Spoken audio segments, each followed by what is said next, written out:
Hi students, good morning. Myself Gautam, working as an assistant professor in Department of Computer Science and Engineering in Shriram Engineering College. Now, today we are going to see about memory hierarchy in computer.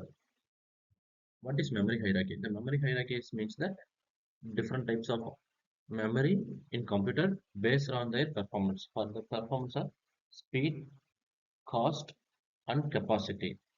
First, then why we need memory hierarchy? There is a gap between the CPU and the main memory, so we can use memory hierarchy.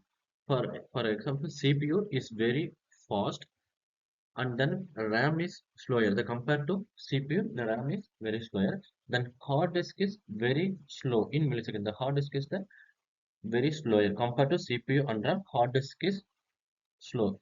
If CPU directly access only RAM or hard disk, so system in that time CPU became a ideal, so system performance is very slow. In that type, we use memory hierarchy. The next one is memory hierarchy diagram. First level is register.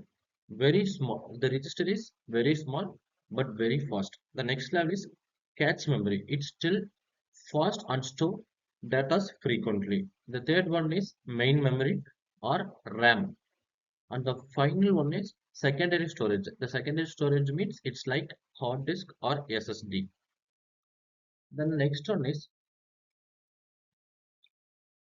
locality principle. What is means the locality principle means program does not use all memory randomly. So that time we can use small memory portion for repeated to store some data repeatedly in a short time. So the program does not need entire memory randomly. It accesses nearby and recently used data. That improves the performance of cache memory. There are two types of locality principle. The first one is temporary locality, that means time, and second one is spatial locality, that means space. And the next one is temporary locality, that means if you use something now and we will be probably use it again and again very soon. For example, in a loop, in here the for loop, for we can sum the numbers 0 to 9. Here now we use for loop for I equal to 0, then condition I less than 10, and third one is I increment. In that loop, sum equal to sum plus I. That means we can add I and sum, that value stored in sum. It means the loop execute repeatedly up to the conditions fails. In variables, here use I and sum. I is accessed repeatedly. The sum is also accessed repeatedly. In both I and the sum are accessed repeatedly. So that time we can store in cache memory. So the system keeps them in a cache and to execute fast and improve the performance of the system. And the next one is spatial locality. That means if one memory location is accessed and the near locations will be also accessed. For example, we can use array. We read an array elements are accessed one after another because the array elements are stored in one by one. So the nearby data is stored in together, which improves the performance. That is called the continuous memory allocation is here used. And third one is,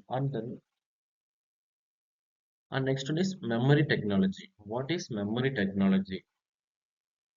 Memory technology means how the data is physically stored.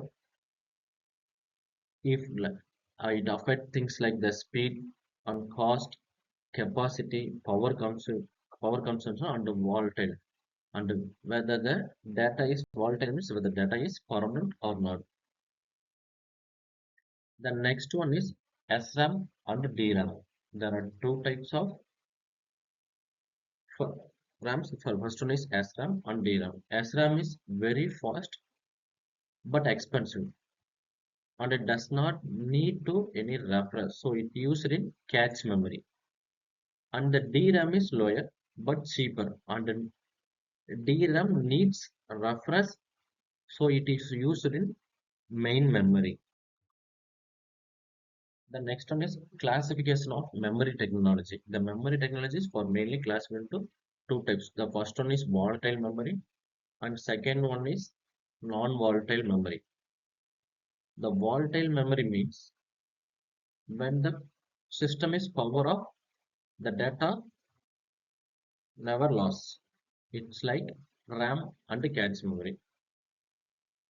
The volatile memory means it keeps data even without power. It's like hard disk, SSD or ROM. The volatile means memory losses data when the power is off. Non-volatile means when memory does not lose when the power is off.